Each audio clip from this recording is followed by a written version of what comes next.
NRI TDP చీఫ్గా doctor పిల్లి గురురాజా నియమించారు. ఇదే ఇప్పుడు టీడీపీ వర్గాల్లో ఆసక్తికరమైన చర్చకు దారితీస్తుందట. ఇప్పటిదాకా ఎవరూ పెద్దగా వినని పేరు తెర మీదకు రావడంతో ఎన్ఆర్ఐ టీడీపీ వర్గాలు ఒకంత ఆశ్చర్యానికి గురయ్యాయంటున్నారు. ఎన్ఆర్ఐ టీడీపీ అనగానే చాలామందికి జయరాం కోమటి, సతీష్ వేమన లాంటి పేర్లు గుర్తుకొస్తాయి. అయితే ఇన్నాళ్ళు తెర వెనుకే ఉన్న గురు రాజా పేరు సడన్గా తెరపైకి రావడం వెనుక మరి ఏం జరిగింది?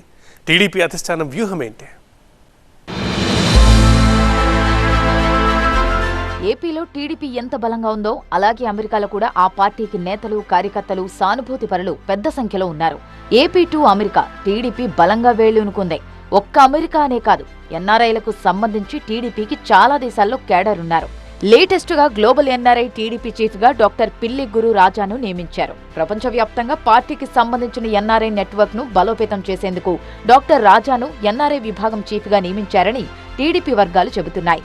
పార్టీ కోసం తెర వెనుక పనిచేసిన రాజా సేవలను గుర్తించిన అధిష్టానం ప్రవాస తెలుగువారితో ఆయనకున్న అనుబంధం, సంస్థాగత అనుభవాన్ని దృష్టిలోకి తీసుకొని ఈ బాధ్యతలు అప్పగించిందంటున్నాయి టీడీపీ వర్గాలు.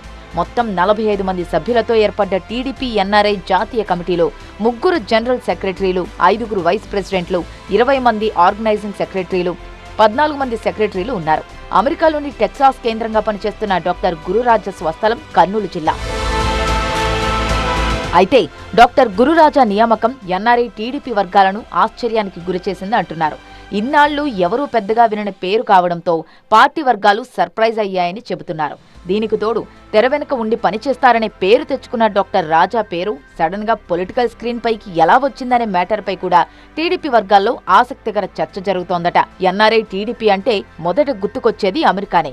మరీ ముఖ్యంగా ఆ దేశంలోని కోమటి జయరాం, సతీష్ వేమన లాంటి నేతలు ఎన్ఆర్ఐ టీడీపీకి ముఖచిత్రంలో మారిపోయారు. ఎన్ఆర్ఐ టీడీపీ అంటే అందరికీ టక్కును గుర్తొచ్చేది వాళ్లే అని చెబుతారు. ఇక ఎన్ఆర్ఐ టీడీపీలో మోస్ట్ సీనియర్ గా ఉన్న కోమటి జయరాంను 5 వైస్ ప్రెసిడెంట్లలో ఓ వైస్ ప్రెసిడెంట్ గా నియమించారు.